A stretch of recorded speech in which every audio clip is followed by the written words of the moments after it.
Hi, Duff, the barbecue guy here from Barbecue World. We're at the formal introduction of Kalamazoo barbecues into Canada. I want to talk briefly about Kalamazoo and their quality. There's different levels of barbecues, and you've got your premium barbecues, and with Kalamazoo I consider them to be ultra premium. Kalamazoo just takes barbecues to another level in terms of their construction and design. There's so many things about them that I can talk about. Let's just have a quick look at this unit here. This is their 750 series. There's a unit that's larger than this, the 1000 series, and the 500 series, which is one step smaller. This unit has the dual side burner on the side. Now what's amazing about Kalamazoo is this is what is referred to as a hybrid grill. So they have traditional gas burners in them. They're cast brass burners, they're called, but they have the dual fuel system. So in here, this is the tray where you put your logs, wood, charcoal, whatever you want. And when we go down to another unit down here, we'll show you them, the live fire. We were just cooking on this one a minute ago. In a second, we're going to put some, we're going to grill some plums. There's been a lot of things going on here today in terms of what they've been cooking. If you just pan down, this next unit, which we'll go over and talk about, is the Gaucho grill. Now the Gaucho grill has a gas burner to light your fuel source, your wood, as you can see down here, and with our, what shall I call this, the wheel, a very technical term, for raising and lower. So it's got a brake on it that I can raise and lower a cooking surface to, whatever I need depending on my fire. Again, this particular model has the dual side burners on it. These are, I mean, just the weight of everything, the quality is in a class of its own. Today when I came, I was introduced to Russ. Russ is the chief designer, and I referred to him as a bit of a mad scientist because of the quality of the product. Russ is responsible for designing all of the Kalamazoo products. Real pleasure meeting you today, Russ. Have I missed anything about some of the specific highlights? Well, one of the best things about the Gaucho is you're raising and lowering the grill grate over the wood fire to control the intensity of the heat. What we've done is we've gone the extra mile, and you've got a motorized rotisserie spit in there that you can use as well. It raises and lowers with that grate. So everything you can do on the grill grates as a traditional grill, you can also do as a rotisserie.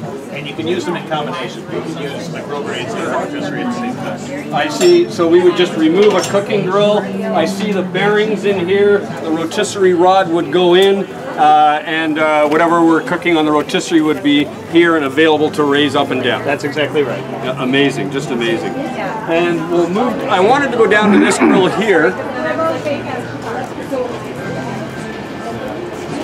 So in this particular unit, we've got the back burner on. We're rotisting some chickens. Russ has chosen to put a few logs in the front. You never see logs in a traditional barbecue, so wood is a natural fuel source. Of course, the flavor and the smoke flavor coming from the wood, and Russ has chosen, he wants a little bit more sear from the front, and you're unable to do that on any other barbecue. As well as the wood flavor. So when we've got the flames kind of high like this, we're leaving the hood open and using the radiant heat from that fire, but as that fire dies down, we close the hood, and then we get all that smoke flavor infusing into the chicken. So it's a really fun way to use your rotisserie. Whenever, I mean, gas barbecues are great. Whenever we have the opportunity to cook with charcoal or wood or any natural fuel source, we're enhancing the flavor. Kalamazoo gives you that ability to do both.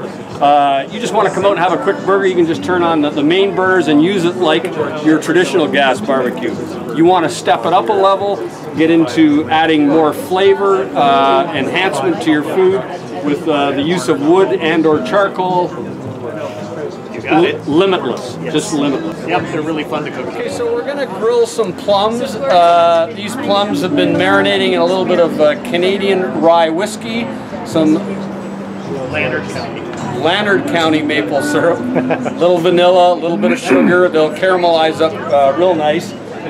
So Chef or Russ, if you want to put those on for us. Sure thing. I'll give you a hand. And while we're putting these on, there's 3 distinct different grills on this barbecue. They're all laser cut stainless steel. And if you could explain the difference. Absolutely, Duff. So these are just names for the surfaces. How you use them is up to you. We call this pattern over here on the right the meat surface. In the middle we have the veggie surface, and what you're putting plums on over there is the fish surface. What's important to understand is not the names, but this is the most wide open pattern over here, and it's going to give you the most exposure to the flame.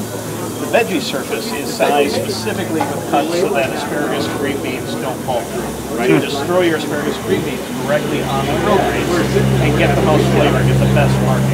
The fish one is designed to have the most support and the most protection from the flame. I find the fish surface to be fantastic for Cajun-style blackening, and all over pans here if you want to do an Italian-style steak.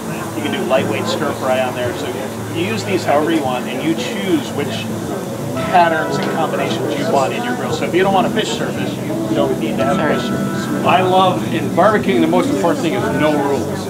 Absolutely. This one here attracted me first because this is the pattern I'm most familiar with, and I think everyone is for steaks and whatnot, but I can certainly see the importance of these other grills having less open pattern for different styles, and especially something that I always fail on in terms of falling apart is fish, and I can see the reason for having less space and having... Yep.